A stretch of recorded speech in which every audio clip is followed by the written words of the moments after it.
ಸತತ 2 ತಿಂಗಳ ಬಳಿಕ ಸಾಹುಕಾರ್ ಟೀಮ್ಗೆ ಮಂತ್ರಿ ಆಗುವಂತ ಭಾಗ್ಯ ಸಿಕ್ಕಿದೆ. ಇನ್ನೊಂದು ಕಡೆ ಡಜನ್ ಮೂಲ ಆಕಾಂಕ್ಷಿಗಳಲ್ಲಿ 3 ಮತ್ತೊಬ್ಬರು ಮಂತ್ರಿ ಆಗುವುದು ಕನ್ಫರ್ಮ್ ಆಗಿದೆ. ಇನ್ನೆರಡು ದಿನದಲ್ಲಿ ಪ್ರಮಾಣ ವಚನ ಕಾರ್ಯಕ್ರಮ ನಡೆಯಲಿದೆ. ಸಂಪುಟ ವಿಸ್ತರಣೆಗೆ ಹಸಿರು ನಿಶಾನೆ ಕೊಟ್ಟ ಹೈಕಮಾಂಡ್ ಖಡಕ್ ಕಂಡೀಷನ್ ಅನ್ನು ಹಾಕಿದ್ದು ಯಡಿಯೂರಪ್ಪಗೆ ದೊಡ್ಡ ತಲೆನೋವು ಶುರುವಾಗಿದೆ.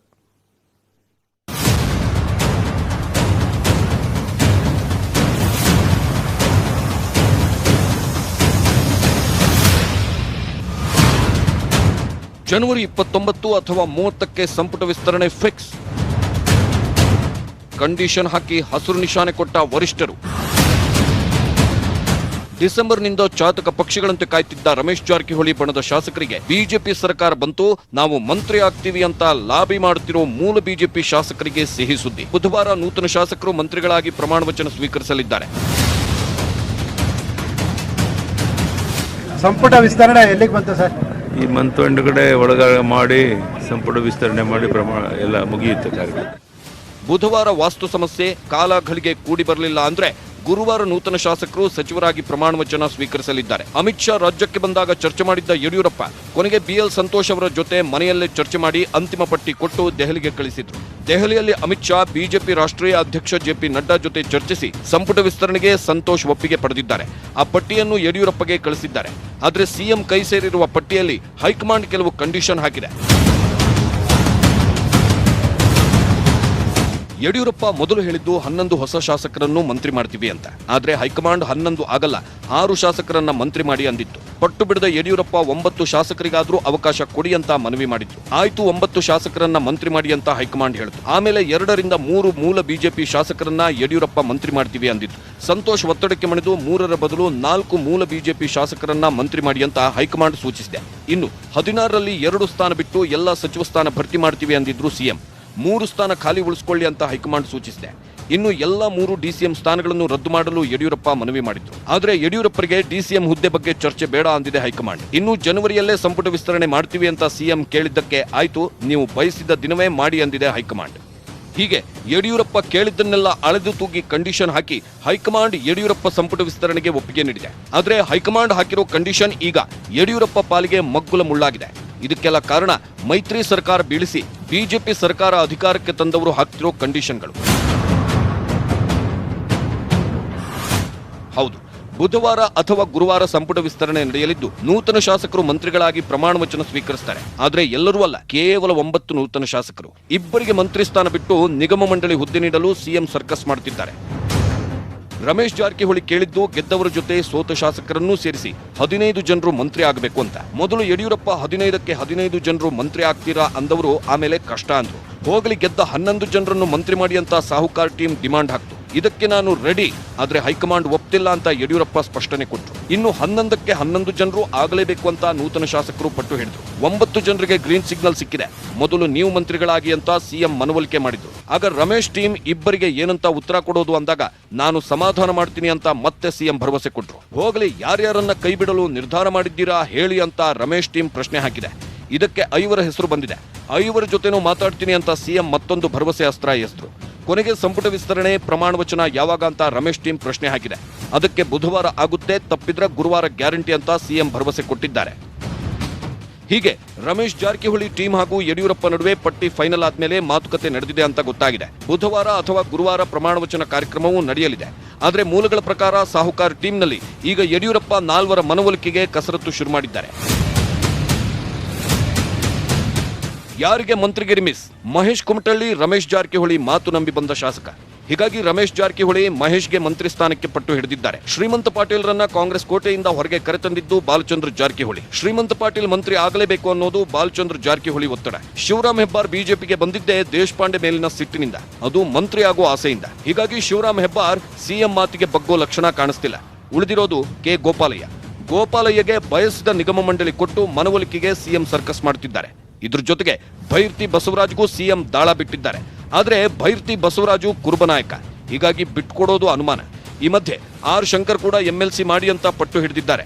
ಶಿವಾಜಿನಗರ ಶಾಸಕರಾದ ರಿಜ್ವಾನ್ ಅರ್ಷದ್ರಿಂದ ತೆರವಾದ ಸ್ಥಾನಕ್ಕೆ ಫೆಬ್ರವರಿ 17ಕ್ಕೆ ಎಲೆಕ್ಷನ್ ನಡೆಯಲಿದೆ.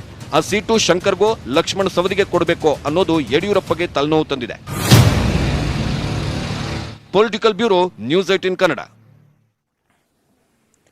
ಇನ್ನು ಕಾಂಗ್ರೆಸ್ ಜೆಡಿಎಸ್ ಪಕ್ಷ ಬಿಟ್ಟು ಬಿಜೆಪಿ ಸೇರಿದವರ ಸ್ಥಿತಿ ದೇವದಾಸಿಯವರ ರೀತಿ ಇದೆ ಅಂತ ಹಾವೇರಿಯಲ್ಲಿ ಸಿಎಂ ಇಬ್ರಾಹಿಂ ವ್ಯಂಗ್ಯವನ್ನ ಮಾಡಿದ್ದಾರೆ. ಈ ಬಗ್ಗೆ ಮಾತನಾಡಿದಂತ ಇಬ್ರಾಹಿಂ, ಆ 17 ಜನ ಶಾಸಕರಿಗೆ ದೇವರು ಒಳ್ಳೇದ್ ಮಾಡ್ಲಿ, ಅವರಿಗೆ ಬೇಗ ಗಂಡನ ಹೆಸರು ಸಿಗಲಿ ಅಂತ ಗೇಲಿ ಮಾಡಿದ್ರು. ಇನ್ನು ಸಿಎಂ ಬಿಎಸ್ವೈ ಸರ್ಕಾರ ಟೇಕ್ ಆಫ್ ಆಗಿಲ್ಲ, ಸಂಪುಟ ವಿಸ್ತರಣೆ ಆಗೋದು ಅನುಮಾನ ಅಂತ ಹೇಳಿದ್ರು.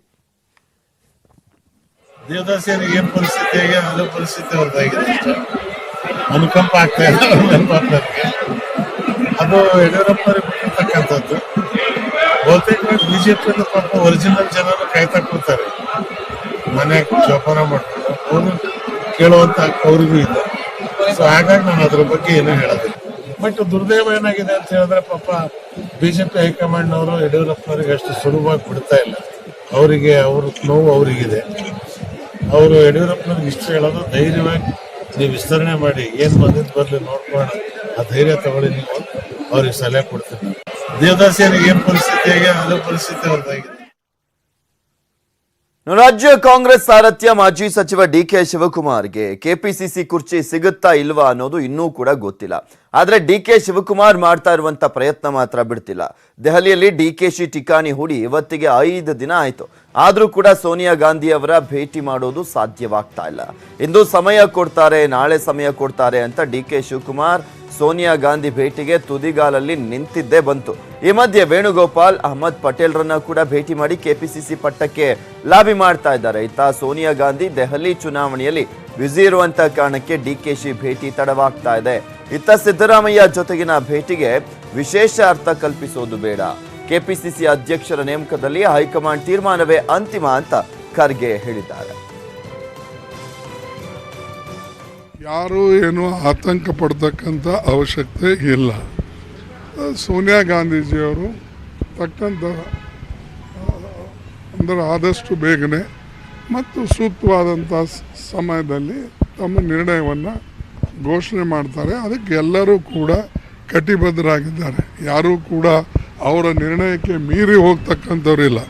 ಯಾಕಂದರೆ ಯಾರೂ ಪಕ್ಷದಕ್ಕಿಂತ ಮೇಲಿಲ್ಲ ಮತ್ತು ಪಕ್ಷ ಇದ್ದರೆ ನಾವೆಲ್ಲರೂ ಕೂಡ ಇರ್ತೇವೆ. ಅದಕ್ಕಾಗಿ ನಮ್ಮ ಹೈಕಮಾಂಡ್ ಏನು ನಿರ್ಣಯ ತಗೊಳ್ತದೋ ಅದು ನಾವು ಕಾದು ನೋಡ್ತಾ ಇದ್ದೇವೆ. ಆದಷ್ಟು ಬೇಗನೆ ಅವ್ರು ಮಾಡ್ತಾರೆ. ರಾಜ್ಯದ 14 ಜಿಲ್ಲೆಗಳಲ್ಲಿನ ನೆರೆಹಾನಿ ಮತ್ತು ಬರ ಪರಿಹಾರ ಸಂಬಂಧ ರಾಜ್ಯ ಸರ್ಕಾರ ಅನುದಾನವನ್ನ ಬಿಡುಗಡೆ ಮಾಡಿದೆ. 14 ಜಿಲ್ಲೆಗಳಿಗೆ ಬರೋಬ್ಬರಿ 112 ಕೋಟಿ ರೂಪಾಯಿಯನ್ನ ಸಿಎಂ ಯಡಿಯೂರಪ್ಪ ಬಿಡುಗಡೆ ಮಾಡಿದ್ದಾರೆ. ರಾಜ್ಯ ವಿಪತ್ತು ನಿರ್ವಹಣಾ ನಿಧಿಯಡಿ ಅನುದಾನವನ್ನ ಬಿಡುಗಡೆ ಮಾಡಲಾಗಿದೆ. 112 ಕೋಟಿ ರೂಪಾಯಿ ಅನುದಾನವನ್ನ ಜಿಲ್ಲಾಧಿಕಾರಿಗಳ ಪಿಡಿ ಖಾತೆಗೆ ಸರ್ಕಾರ ಹಣವನ್ನ ಬಿಡುಗಡೆ ಮಾಡಿದೆ.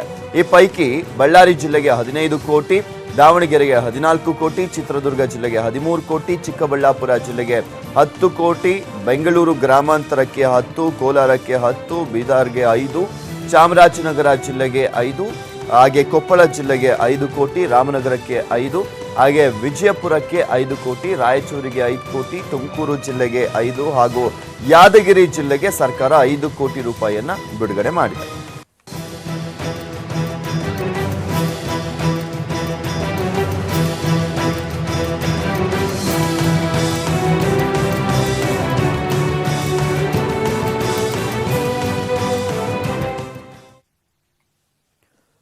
ಸೂಪರ್ ಸ್ಟಾರ್ ರಜನಿಕಾಂತ್ ಬಂಡೀಪುರದ ಖಾಸಗಿ ರೆಸಾರ್ಟ್ನಲ್ಲಿ ವಾಸ್ತವ್ಯ ಹೂಡಿದ್ದಾರೆ. ವನ್ಯಜೀವಿ ಕುರಿತ ಸಾಕ್ಷ್ಯ ಚಿತ್ರದಲ್ಲಿ ನಟಿಸಲಿಕ್ಕೆ ತಲೈವ ಆಗಮಿಸಿದ್ದಾರೆ. ಇಂದಿನಿಂದ ಶುರುವಾಗುವಂತ ಚಿತ್ರೀಕರಣದಲ್ಲಿ ರಜನಿಕಾಂತ್ ಭಾಗಿಯಾಗಲಿದ್ದಾರೆ. ಇನ್ನು ಮುಂಬೈನ 7 ಟಾರಸ್ ಸ್ಟುಡಿಯೋ ಪ್ರೈವೇಟ್ ಲಿಮಿಟೆಡ್ ಸಾಕ್ಷ್ಯ ಚಿತ್ರವನ್ನ ತಯಾರಿ ಮಾಡ್ತಾ ಇದ್ದು, ಚಿತ್ರೀಕರಣಕ್ಕೆ ಈಗಾಗಲೇ ವೈಲ್ಡ್ ಲೈಫ್ PCCF ಇಂದ ಅನುಮತಿಯನ್ನ ಪಡೆದಿದೆ. ಇನ್ನು ರಜನಿಕಾಂತ್ ಚಿತ್ರೀಕರಣ ಮುಗಿದ ನಂತರ ಬಾಲಿವುಡ್ ನಟ ಅಕ್ಷಯ್ ಕುಮಾರ್ ಸಹ ಚಿತ್ರೀಕರಣದಲ್ಲಿ ಪಾಲ್ಗೊಳ್ಳುವಂತ ಸಾಧ್ಯತೆ ಇದೆ.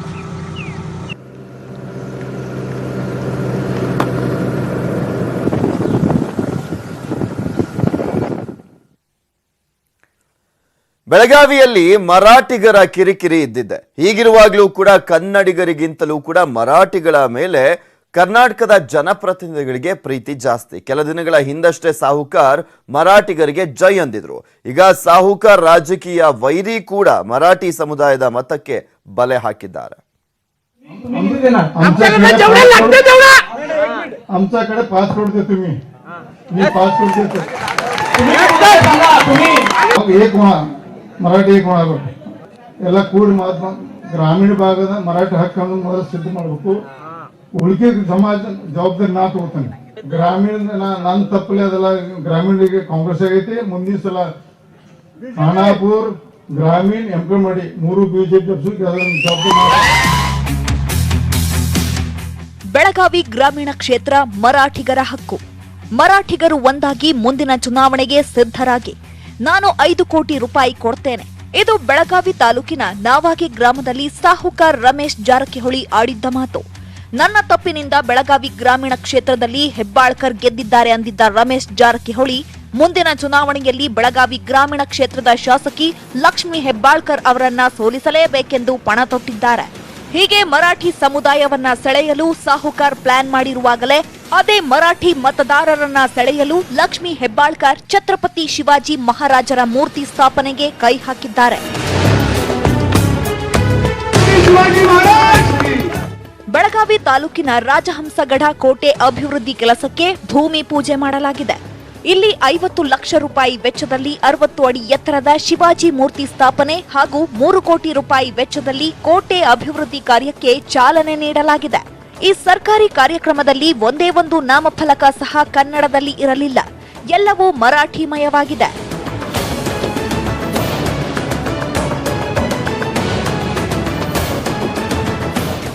ಹೀಗೆ ಮರಾಠಿ ಸಮುದಾಯವನ್ನ ಓಲೈಕೆ ಮಾಡಿರೋ ಹೆಬ್ಬಾಳ್ಕರ್ ಯಾವುದೇ ಸಮುದಾಯದ ಓಲೈಕೆಗೆ ನಾನು ಮೂರ್ತಿ ಶಂಕುಸ್ಥಾಪನೆ ಮಾಡ್ತಿಲ್ಲ ಅಂತಾನೂ ಹೇಳಿದ್ದಾರೆ. ರಮೇಶ್ ಜಾರಕಿಹೊಳಿ ಹೇಳಿಕೆಗೆ ಜನರೇ ಉತ್ತರ ಕೊಡ್ತಾರೆ ಅಂದಿದ್ದಾರೆ. ಖಂಡಿತವಾಗ್ಲೂ ಅಲ್ಲ. ಸಮುದಾಯದ ಓಲೈಕೆ ಹೇಗಾಗುತ್ತೆ? ಈ ಒಂದು ಪ್ರಸ್ತಾವನೆಯನ್ನ ನಾನು MLA ಆಗಿ 15 ದಿನಕ್ಕೆ ಕೊಟ್ಟಿದ್ದೀನಿ. ಈ ಒಂದು ಪ್ರಸ್ತಾವನೆಯನ್ನ ಈಗ ಕೊಟ್ಟಿಲ್ಲ ಇದನ್ನ. ಸೊ ಆ ಒಂದು ಅದಕ್ಕೆ ಯಾವುದಕ್ಕೂ ಕೂಡ ತಾಳೆ ಹಾಕೋಕ್ ಹೋಗ್ಬೇಡಿ. ಸಂಪೂರ್ಣ ಕ್ಷೇತ್ರದ ಒಂದು ಸರ್ವಾಂಗೀಣ ಅಭಿವೃದ್ಧಿ. ಅದೆಲ್ಲ ಮುಗಿದೋಗಿದೆ ಅಧ್ಯಾಯ. ಅದ್ರ ಬಗ್ಗೆ ನಾನೇನು ಮಾತಾಡೋದಿಲ್ಲ. ಅದೆಲ್ಲ ಮುಗಿದೋಗಿರೋ ಅಧ್ಯಾಯ. ಇಲೆಕ್ಷನ್ ಬರಲಿ, ಆವಾಗ ಎಲ್ಲ ನನ್ನ ಜನ ಅದಕ್ಕೆ ಉತ್ತರ ಕೊಡ್ತಾರೆ. ನಾನೇನು ಮಾತಾಡೋದು. MES ಗಡಿ ಖ್ಯಾತೆ ತೆಗೆಯುತ್ತಿರುವಾಗಲೇ ಒಂದಾಗಬೇಕಿದ್ದ ಕರ್ನಾಟಕದ ಶಾಸಕರು ಮರಾಠಿಗರ ಓಲೈಕೆಗೆ ಮುಂದಾಗಿರೋದು ನಾಚಿಕೆಗೇಡು. ರಾಜಕೀಯ ಹಿತಾಸಕ್ತಿಗಾಗಿ ರಮೇಶ್ ಜಾರಕಿಹೊಳಿ ಲಕ್ಷ್ಮಿ ಹೆಬ್ಬಾಳ್ಕರ್ ಈ ಮರಾಠಿ ಪ್ರೇಮ ಕನ್ನಡದ ನೆಲದ ಮೇಲೆ ತೋರಿಸಲಿಲ್ವಲ್ಲ ಅನ್ನೋದೇ ದುರಂತ. ಕ್ಯಾಮರಾಮನ್ ಪ್ರವೀಣ್ ಜೊತೆಗೆ ಚಂದ್ರಕಾಂತ್ ಸುಗಂಧಿ, ನ್ಯೂಸ್ 18 ಕನ್ನಡ, ಬೆಳಗಾವಿ. ನಿಖಿಲ್ ಕುಮಾರಸ್ವಾಮಿ ಮದುವೆ ಒಪ್ಪಂದವಾಗಿದೆ ಅಂದ ತಕ್ಷಣ ಹುಡುಗಿ ಯಾರು, ಯಾವಾಗ ಮದುವೆ ಎಂಬೆಲ್ಲ ಸಾಕಷ್ಟು ಪ್ರಶ್ನೆಗಳು ಜನರಲ್ಲಿ ಹುಟ್ಟಿಕೊಂಡಿದ್ವು. ಈಗ ಸ್ವತಃ ನಿಖಿಲ್ ಕುಮಾರಸ್ವಾಮಿಯೇ ಎಲ್ಲದಕ್ಕೂ ಕೂಡ ತಮ್ಮ ಮಾತುಗಳ ಮೂಲಕವೇ ಉತ್ತರವನ್ನ ಕೊಟ್ಟಿದ್ದಾರೆ. ರೇವತಿ ನನಗೆ ಕರೆಕ್ಟ್ ಜೋಡಿ ಅಂದಿರುವಂತ ಸ್ಯಾಂಡಲ್ವುಡ್ ಯುವರಾಜ ನಮ್ಮನ್ನ ಪ್ರೀತಿಸೋರೆಲ್ಲ ನಮ್ಮ ಮದುವೆಯಲ್ಲಿ ಹಾಜರಿರ್ತಾರೆ ಅಂತ ಹೇಳಿದ್ದಾರೆ. ಈ ಬಗ್ಗೆ ನಮ್ಮ ಪ್ರತಿನಿಧಿ ಆನಂದ್ ಸಾಲುಂಡಿ ಜೊತೆ ಮಾತುಕತೆ ಮಾಡಿದ್ದಾರೆ, ನೋಡೋಣ. ಕಲ್ಯಾಣ ಆಯಿತು, ಈಗ ನಿಖಿಲ್ ಕಲ್ಯಾಣದ ದೊಡ್ಡ ಚರ್ಚೆ. ಸೊ ನಿಮ್ಮ ಮದುವೆ ಆಗ್ತಾರೆ ಹುಡುಗಿ, ನಿಮ್ಮ ಮದುವೆ ಹಿಂಗೆ ಒಪ್ಪಂದ ಆಯಿತು ಅಂದ ತಕ್ಷಣ ಹುಡುಗಿ ಯಾರು ಅನ್ನೋ ಒಂದು ದೊಡ್ಡ ಕುತೂಹಲ ಇಡೀ ಕರ್ನಾಟಕಕ್ಕೆ. ಸೊ ಹುಡುಗಿ ಬಗ್ಗೆ ಪರಿಚಯ ಮಾಡಿಕೊಡಿ. ಹುಡುಗಿ ಬಗ್ಗೆ ನನಗೇನು ಪರಿಚಯ ಆಗಿಲ್ಲ ಸರಿಗೆ. ಹುಡುಗಿನ ಮಾತಾಡಿಸಿಲ್ಲ ರೇವತಿ ಅವ್ರನ್ನ. ಹೋಗಿದ್ದು ನಿಜ, ನೆನ್ನೆ ಮನೆಗೆ ಹೋಗಿದ್ವಿ, ನೋಡಿದೆ, ಸರಿಯಾಗಿ ನೋಡಲಿಕ್ಕೂ ಆಗಿಲ್ಲ. ಸೊ ಮುಂದಿನ ದಿನಗಳಲ್ಲಿ ಭೇಟಿ ಆಗ್ತೀನಿ. ಇನ್ನು ಮಾತಾಡೋದು ತುಂಬ ಇದೆ, ಜೀವನ ಕಳೆಯುವಂಥದ್ದಿದೆ ಅವ್ರ ಜೊತೆ ಮುಂದಿನ ದಿನಗಳಲ್ಲಿ. ಒಟ್ಟಾರೆಯಾಗಿ ನಮ್ಮ ತಂದೆ ತಾಯಿ ಸರಿಯಾದಂಥ ಒಂದು ತೀರ್ಮಾನ ತಗೊಂಡಿದ್ದಾರೆ ಅನ್ನೋ ಒಂದು ನಂಬಿಕೆ ನನ್ನಲ್ಲಿದೆ, ಅಷ್ಟಂತೂ ಹೇಳಬಲ್ಲ. ಈ ಒಂದು ಸಂಬಂಧ ಫಸ್ಟ್ ಅಪ್ರೋಚ್ ಆಗಿದ್ದು ಹೇಗೆ ಸರ್ ನಿಮಗೆ? ಸರ್ ಇದು ಗೊತ್ತಿಲ್ಲ, ಯಾಕೆಂದರೆ ಹೆಣ್ಣು ಹೊಣ್ಣು ಮಣ್ಣು ಅಂತ ನಾವೇನು ಹೇಳ್ತೀವಿ, ಕೆಲವೊಂದಷ್ಟು ಸಂದರ್ಭದಲ್ಲಿ ಗೊತ್ತಿಲ್ಲದೇರೇ ಆಗ್ಬಿಡುತ್ತದು. ಅದು ಭಗವಂತನ ಇಚ್ಛೆ ಅಷ್ಟೇ. ನಾನು ಆವಾಗಲೇ ಹೇಳ್ತಾ ಇದ್ದೆ ಇನ್ನೊಂದು ಮಾಧ್ಯಮಕ್ಕೆ, ಇವತ್ತು ಆ ಒಂದು ಕುಟುಂಬ ಏನಿದೆ ಅದರಲ್ಲೂ ವಿಶೇಷವಾಗಿ ಲೇಔಟ್ ಕೃಷ್ಣಪ್ಪಣ್ಣ ಅವ್ರನ್ನ ನೋಡಿ ನಾನು ಒಪ್ಕೊಂಡಿರೋವಂಥದ್ದು. ಅವರ ಧರ್ಮಪತ್ನಿ ಯಾವ ರೀತಿ ಅವರು ಒಂದು ರೀತಿ ಸಂಸ್ಕೃತಿ ಇರೋವಂಥ ಒಂದು ಕುಟುಂಬ ಅವರು. ಸೊ ಸಂಪ್ರದಾಯ ಇರೋವಂಥ ಒಂದು ಕುಟುಂಬ, ಆ ಒಂದು ಹಿನ್ನೆಲೆಯಲ್ಲಿ ನಾನು ಒಪ್ಕೊಂಡಿರೋವಂಥದ್ದು. ಸೊ ನನಗೆ ವಿಶ್ವಾಸ ಇದೆ ರೇವತಿ ಅವರು ನನಗೆ ಸರಿಯಾದಂಥ ಲೈಫ್ ಪಾರ್ಟ್ನರ್ ಅಂತ. ಸರ್ ದೊಡ್ಡಗೌಡರ ಮೊಮ್ಮಗ ಮಾಜಿ ಮುಖ್ಯಮಂತ್ರಿ ಕುಮಾರಸ್ವಾಮಿ ಅವರ ಮಗನ ಮದುವೆ ಅಂದ ತಕ್ಷಣ ದೊಡ್ಡದಾಗಿರುತ್ತೆ. ಸೊ ಕಲ್ಪನೆಯೇ ದೊಡ್ಡದಾಗಿರುತ್ತೆ. ಸೊ ಹೇಗಿರುತ್ತೆ ಸರ್ ಮದುವೆ?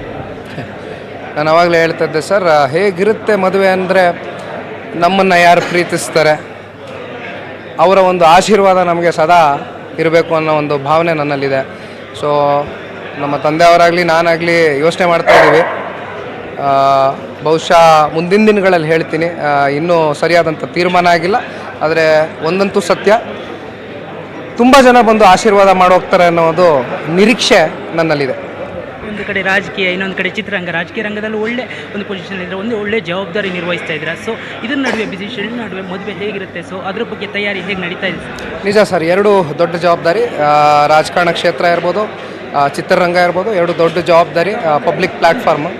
ಸೊ ಎರಡೂ ನಿರ್ವಹಿಸಬೇಕಾಗುತ್ತೆ. ಈ 2020 I am hoping for the best, ಒಳ್ಳೆಯದಾಗುತ್ತೆ ಅನ್ನೋ ಒಂದು ಭಾವನೆ ನಾನು ಕೆಲಸ ಮಾಡ್ತೀನಿ ಮುಂದಿನ ದಿನಗಳಲ್ಲಿ. ತಾತನ ಮುದ್ದಿನ ಮೊಮ್ಮಗ. ಸೊ ತಾತ ಏನಂದ್ರು?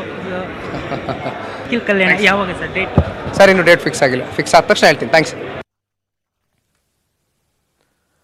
ಚೀನಾದಲ್ಲಿ ಕರೋನಾ ವೈರಸ್ ಮರಣ ಮೃದಂಗಕ್ಕೆ 81 ಜನ ಬಲಿಯಾಗಿದ್ದಾರೆ. 2744 ಮಂದಿಗೆ ಸೋಂಕು ತಗುಲಿರುವುದು ದೃಢಪಟ್ಟಿದೆ. 461 ಮಂದಿಯ ಆರೋಗ್ಯ ಸ್ಥಿತಿ ಗಂಭೀರವಾಗಿದ್ದು ಅವರನ್ನ ಪ್ರತ್ಯೇಕ ಆಸ್ಪತ್ರೆಗಳಲ್ಲಿ ಚಿಕಿತ್ಸೆ ಕೊಡಲಾಗ್ತಾ ಇದೆ. ಇನ್ನು ಚೀನಾದ 13 ನಗರದಲ್ಲಿ ಈ ವೈರಸ್ ಆತಂಕವನ್ನು ಹೆಚ್ಚಿಸಿದ್ದು ಮನೆಯಿಂದಲೇ ಕೆಲಸ ಮಾಡುವಂತೆ ನೌಕರರಿಗೆ ಸೂಚನೆಯನ್ನ ಕೊಟ್ಟಿದೆ. ಹೊಸ ವರ್ಷದ ರಜೆಯನ್ನ ಚೀನಾ ಸರ್ಕಾರ ವಿಸ್ತರಿಸಿದೆ. ಇನ್ನು ಕೊರೋನಾ ವೈರಸ್ ಸೋಂಕು ನಿಯಂತ್ರಣ ಕಾರ್ಯಗಳಿಗೆ ಚೀನಾದ ಹಣಕಾಸು ಸಚಿವಾಲಯ ಮತ್ತು ರಾಷ್ಟ್ರೀಯ ಆರೋಗ್ಯ ಆಯೋಗ ಸುಮಾರು 62,000 ಕೋಟಿಯನ್ನ ಬಿಡುಗಡೆ ಮಾಡಿದೆ. ಇನ್ನು ಹಾಂಗ್ಕಾಂಗ್ನಲ್ಲಿ 8 ಮಂದಿ, ಮಕಾವೋದಲ್ಲಿ 5 ಮತ್ತು ತೈವಾನ್ನಲ್ಲಿ 4 ಕೊರೋನಾ ವೈರಸ್ ಸೋಂಕಿಗೆ ಒಳಗಾಗಿದ್ದಾರೆ ಅಂತ ತಿಳಿದು ಬಂದಿದೆ. ಹಾಗೆ ಥಾಯ್ಲೆಂಡ್ನಲ್ಲಿ 7 ಮಂದಿ, ಸಿಂಗಾಪುರ, ಆಸ್ಟ್ರೇಲಿಯಾದಲ್ಲಿ ತಲಾ 4, ಜಪಾನ್, ದಕ್ಷಿಣ ಕೊರಿಯಾ, ಮಲೇಷಿಯಾ, ಫ್ರಾನ್ಸ್, ಅಮೆರಿಕಾದಲ್ಲಿ ತಲಾ 3, ವಿಯೆಟ್ನಾಂನಲ್ಲಿ 2 ಮತ್ತು ನೇಪಾಳದಲ್ಲಿ 1 ಈ ಸೋಂಕಿಗೆ ಒಳಗಾಗಿರುವುದು ದೃಢಪಟ್ಟಿದೆ.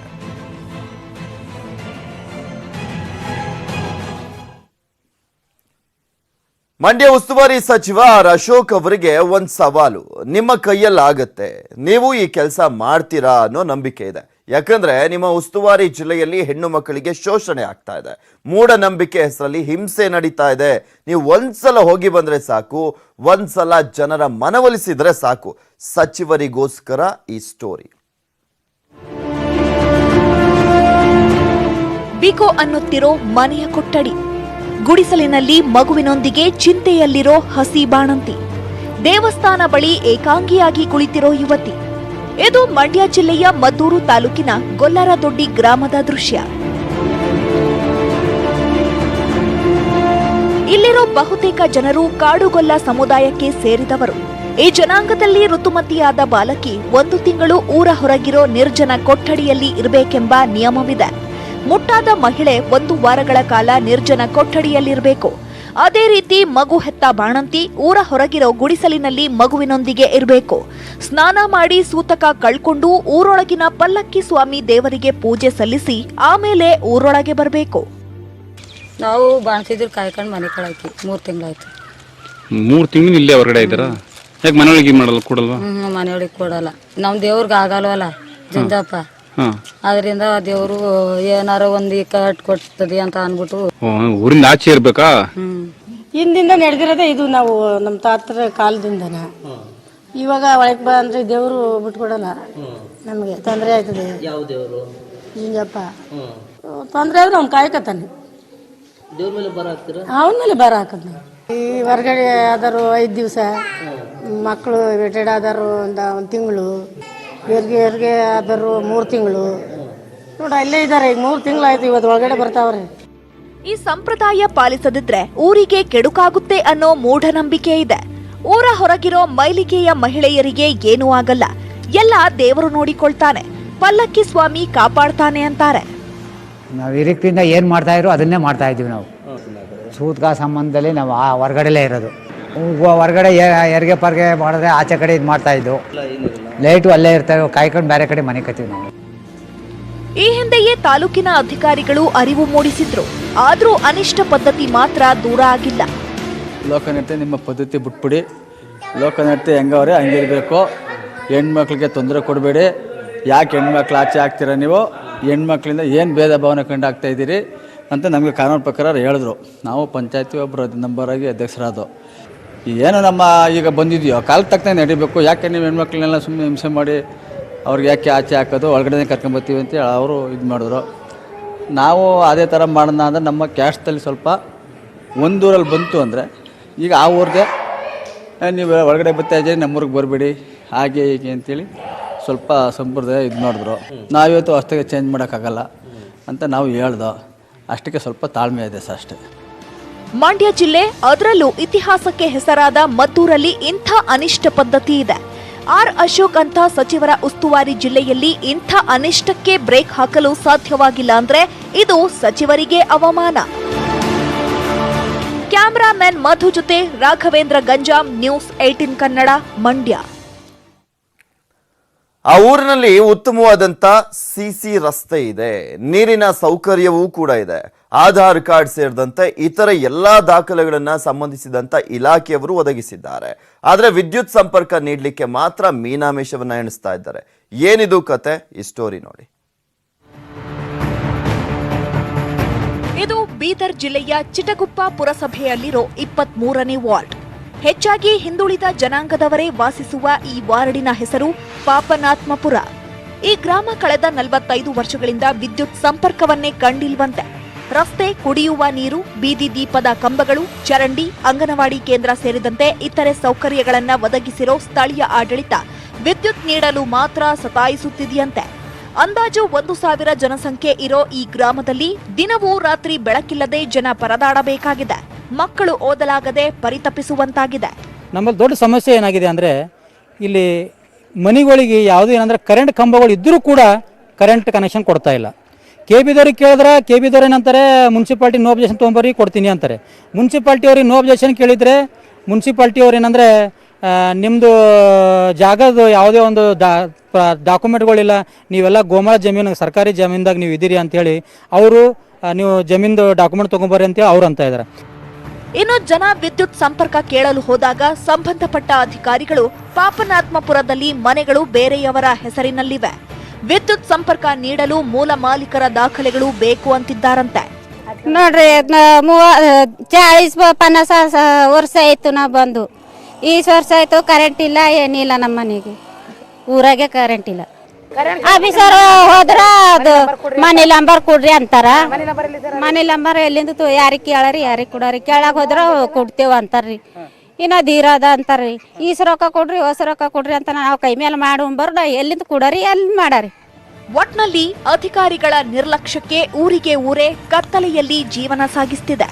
ದಾಖಲೆ ಸರಿಯಿರೋ ನೈಜ ಫಲಾನುಭವಿಗಳು ಸಹ ದಿನ ಕತ್ತಲಲ್ಲಿ ದಿನ ದೂಡಬೇಕಾಗಿರೋದು ದುರ್ದೈವದ ಸಂಗತಿ. ಸಿದ್ದು ಸತ್ಯಣ್ಣನವರ್, ನ್ಯೂಸ್ 18 ಕನ್ನಡ, ಬೀದರ್. ಒಂದು ಕಾಲದಲ್ಲಿ ಎಲ್ಲರ ಮನೆಯ ಕಿಚನ್ಗಳಲ್ಲೂ ಕೂಡ ನಾನ್ ಸ್ಟಿಕ್ ಪಾತ್ರೆಗಳದ್ದೇ ಕಾರುಬಾರು. ಬಹುತೇಕ ಎಣ್ಣೆ ಬಳಕೆಯನ್ನ ನಿಲ್ಲಿಸುವಂತ ಅಡುಗೆ ಒಂಚೂರು ಅಂಟದ ಕಾವಲಿ ಪಾತ್ರೆಗಳು ಎಲ್ಲರ ಫೇವರೇಟ್ ಆಗಿದ್ವು. ಆದ್ರೆ ನಾನ್ ಸ್ಟಿಕ್ ಪಾತ್ರೆಗಳಲ್ಲಿರುವಂತ ಕಪ್ಪು ಬಣ್ಣದ ಕೋಟಿಂಗ್ ಟೆಫ್ಲಾನ್ ಕ್ಯಾನ್ಸರ್ ಕಾರಕ ಅನ್ನೋದು ತಿಳಿದಿದ್ದೇ ಜನ ಮರಳಿ ಹಳೆ ಅಡುಗೆ ಮನೆಯತ್ತ ಮರಳ್ತಾ ಇದ್ದಾರೆ. ಕಬ್ಬಿಣ, ಸ್ಟೀಲು ಮುಂತಾದ ಹಿಂದಿನ ಪಾತ್ರೆಗಳೇ ಈಗ ಭಾರಿ ಬೇಡಿಕೆಯಲ್ಲಿವೆ. ಟೆಫ್ಲಾನ್ ಕೋಟಿಂಗ್ ಇರುವ ಪಾತ್ರೆಗಳಿಂದ ಕ್ಯಾನ್ಸರ್ ಬರುತ್ತೆ. ಅದಕ್ಕೆ ಟೆಫ್ಲಾನ್ ಬದಲಿಗೆ ಸ್ಟೇನ್ಲೆಸ್ ಸ್ಟೀಲ್, ಕಬ್ಬಿಣ, ಕಾಸ್ಟ್ ಐರನ್, ಮಣ್ಣಿನ ಪಾತ್ರೆಗಳನ್ನ ಬಳಸಿ ಅಂತ ವೈದ್ಯರು ಅರಿವು ಮೂಡಿಸುತ್ತಿದ್ದಾರೆ. ಇವೆಲ್ಲ ಆರೋಗ್ಯಕ್ಕೆ ಒಳ್ಳೆಯದು. ಹಾಗಾಗಿ ನಮ್ಮ ಹಿರಿಯರು ಇವುಗಳನ್ನೇ ಬಳಸ್ತಾ ಇದ್ರು. ದೀರ್ಘಕಾಲದವರೆಗೆ ನಾನ್ ಸ್ಟಿಕ್ ಪಾತ್ರೆಗಳನ್ನ ಬಳಸಿದ್ರೆ ಅದರಿಂದ ಕ್ಯಾನ್ಸರ್ ಬರುವ ಅಪಾಯ ಇರುತ್ತೆ ಅನ್ನೋ ವೈದ್ಯರ ಮಾತನ್ನ ಸೀರಿಯಸ್ ಆಗಿ ತೆಗೆದುಕೊಳ್ತಿದ್ದಾರೆ ಜನ. ಇದು ನಾನ್ ಸ್ಟಿಕ್ ಮಾಡೋ ಕಂಪನಿ ಸುತ್ತಮುತ್ತ ಕಂಡಂಥ ಇದು ಫ್ಲೋರೋ ಕಾರ್ಬನ್ ಮೆಟೀರಿಯಲ್ಸು ಇದು ಪ್ರಾಬ್ಲಮ್ ಅಂತ ಗೊತ್ತಾಯಿತು. ಆಮೇಲೆ ಕೆಲವು ಸಾರಿ ಏನಾಯಿತು, ವಿಜ್ಞಾನ ಈಗ ತಪ್ಪು ತಿಳುವಳಿಕೆ ತಕ್ಕನಂಗೆ ನಡ್ಕೊಂಡು ಹೋಗ್ಬಿಡ್ತೆ. ಅಂತ ಹೇಳಿದರೆ ಆಯಿಲ್ ಕಮ್ಮಿ ಮಾಡಬೇಕು ಅಂತಾಯಿತು. ಆಯಿಲ್ ಕಮ್ಮಿ ಮಾಡಬೇಕು ಅಂದರೆ ಆಯಿಲ್ ಇಲ್ಲದೆ ಅಡುಗೆ ಮಾಡೋಂಥ ವೆಸಲ್ಗಳು ಬರುತ್ತೆ. ಕಬ್ಬಿಣ, ಕಾಸ್ಟ್ ಐರನ್ ಪಾತ್ರೆಗಳು ಆರೋಗ್ಯಕ್ಕೆ ಒಳ್ಳೆಯದಂತೆ. ಮೊದಲೇ ರಕ್ತದಲ್ಲಿ ಕಬ್ಬಿಣದ ಕೊರತೆಯಿಂದ ಬಳಲುವವರ ಸಂಖ್ಯೆ ನಮ್ಮಲ್ಲಿ ಜಾಸ್ತಿಯೇ ಇದೆ. ಕಬ್ಬಿಣದ ಪಾತ್ರೆಯಲ್ಲಿ ಅಡಿಗೆ ಮಾಡೋದ್ರಿಂದ ನಿಧಾನವಾಗಿ ಅತ್ಯಂತ ಕಡಿಮೆ ಪ್ರಮಾಣದಲ್ಲಾದ್ರೂ ಕಬ್ಬಿಣ ಆಹಾರದ ಮೂಲಕ ನಮ್ಮ ದೇಹ ಸೇರುತ್ತೆ. ಇದು ಅನೇಮಿಯಾ ತರಹದ ಕಾಯಿಲೆಯಿಂದ ನಮ್ಮನ್ನ ದೂರವಿಡುತ್ತೆ. ಜನರಲ್ಲಿ ಈ ಬಗ್ಗೆ ಹೆಚ್ಚೆಚ್ಚು ಜಾಗೃತಿ ಮೂಡಿಸಿರೋದ್ರಿಂದ ಕಬ್ಬಿಣದ ಪಾತ್ರೆಗಳಿಗೆ ಡಿಮ್ಯಾಂಡ್ ಕೂಡ ಜಾಸ್ತಿಯಾಗಿದೆ. ಹಿಂದಿಗಿಂತ ಈಗ 2ರಷ್ಟು ವಹಿವಾಟು ಹೆಚ್ಚಿದೆ ಅಂತಾರೆ ವ್ಯಾಪಾರಿಗಳು. ಮುಂಚೆ ಥರನೂ ನಮ್ಮದು ನಾರ್ಮಲ್ ಆಗಿ ಹೋಗ್ತಾನೆ ಇರ್ತದೆ. ಈಗ ಸ್ವಲ್ಪ ಜನ ಈಗ ನಾನ್ ಸ್ಟಿಕ್ ಬಿಟ್ಟು ಈಗ ಕಬ್ಬಿಣಕ್ಕೆ ಬಂದಿದ್ದಾರೆ ಜನ. ಸೊ ಅದರಿಂದ ನಮಗೆ ಸ್ವಲ್ಪ ಡಿಮ್ಯಾಂಡ್ ಜಾಸ್ತಿ ಇದೆ ಅಷ್ಟು, ಅದಕ್ಕೋಸ್ಕರ ನಾವು ಸ್ಟಾಕ್ ಮಾಡಿದ್ದೀವಿ. ಈಗ ಸ್ವಲ್ಪ ಸ್ಟಾಕ್ ಮಾಡ್ತಾ ಇದ್ದೀವಿ. ಸೊ ಕಮಲ ಈಗ ಹುಡ್ಕೊಂಡು ಬರ್ತಾರೆ ಜನ, ನಮ್ಮ ಅಂಗಡಿಗೆ ಹುಡ್ಕೊಂಡು ಬಂದೇ ಬರ್ತಾರೆ. ಡಿಮ್ಯಾಂಡ್ ಇದೆ ಒಟ್ಟಿನಲ್ಲಿ ನಮ್ಮ ಹತ್ರ. ಕೈಗೆಟುಕುವ ಬೆಲೆಗಳಲ್ಲಿ ಕಬ್ಬಿಣದ ಪಾತ್ರೆಗಳು ಸಿಗ್ತವೆ. ಕಾಸ್ಟ್ ಐರನ್, ಕಬ್ಬಿಣ ಎಂದು 2 ಬಗೆಗಳಲ್ಲಿ ಸಿಗೋ ಇವುಗಳನ್ನು ಜನ ಆಸಕ್ತಿಯಿಂದಲೇ ಖರೀದಿಸುತ್ತಿದ್ದಾರೆ. ಸೌಮ್ಯ ಕಳಸ, ಮೆಟ್ರೋ ಬ್ಯೂರೋ, ನ್ಯೂಸ್ 18 ಕನ್ನಡ. ಇಲ್ಲೊಂದು ಪೂಜಾರಿ ಕುಟುಂಬ ಇದೆ. ಈ ಕುಟುಂಬದಲ್ಲಿ ಪೂಜಾರಿಯಾದವರು 100 ವರ್ಷಗಳಿಂದಲೂ ಕೂಡ ಇದುವರೆಗೂ ಚಪ್ಪಲಿಯನ್ನ ಧರಿಸಿಲ್ಲ, ಯಾವುದೇ ವಾಹನಗಳನ್ನ ಹತ್ತೋದಿಲ್ಲ. ಅದೆಷ್ಟೇ ದೂರದ ಊರಿಗೆ ಹೋಗಬೇಕಾದ್ರೂ ಕೂಡ ನಡೆದುಕೊಂಡೇ ಹೋಗಬೇಕು. ಇದು ಶತಮಾನಗಳಿಂದಲೂ ಕೂಡ ನಡೆದುಕೊಂಡು ಬಂದಿರುವಂತ ಸಂಪ್ರದಾಯ. ಹಾಗಾದ್ರೆ ಈ ಪೂಜಾರಿ ಕುಟುಂಬ ವಿಶೇಷತೆ ಏನು, ಈ ದೇವರ ಮಹಿಮೆಯಾದ್ರೂ ಏನು, ಎಲ್ಲ ಕುತೂಹಲಗಳ ಇಂಟ್ರೆಸ್ಟಿಂಗ್ ಸ್ಟೋರಿ ಇಲ್ಲಿದೆ ನೋಡಿ. ಬರಿಗಾಲಿನಲ್ಲಿಯೇ ನಡೆದುಕೊಂಡು ಹೋಗ್ತಾ ಇರುವ ವ್ಯಕ್ತಿ, ಶತಮಾನಗಳಿಂದಲೂ ವಾಹನ ಹತ್ತದ ಪೂಜಾರಿ ಕುಟುಂಬ. ಹೌದು, ಬಳ್ಳಾರಿ ಜಿಲ್ಲೆ ಕೂಡ್ಲಿಗಿ ತಾಲೂಕು ಹಲವು ವಿಶೇಷತೆಗಳಿಗೆ ಸಾಕ್ಷಿಯಾಗುತ್ತಲೇ ಇದೆ. ಈಗ ಪೂಜಾರಿ ಕುಟುಂಬ ವಿಶೇಷತೆ ಸಾಕಷ್ಟು ಆಶ್ಚರ್ಯಕ್ಕೆ ಕಾರಣವಾಗಿದೆ.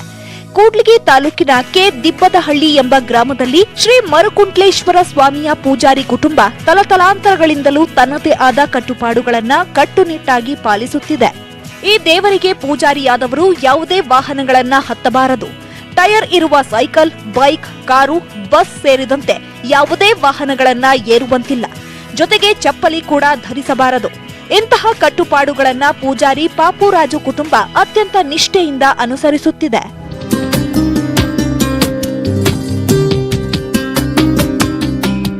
ನಾವು ನಿತ್ಯ ಭಕ್ತಿಯಿಂದ ಒಂದು ಯಾವ ಕಾಲಕ್ಕೂ ನಾವು ಒಂದು ಬಸ್ ಹತ್ತಲ್ಲ, ಬೈಕ್ ಹತ್ತಲ್ಲ, ಕಾರ್ ಹತ್ತಲ್ಲ, ಒಂದು ಕಾಲಕ್ಕೆ ಚಪ್ಪಲಿ ಹಾಕಲ್ಲ.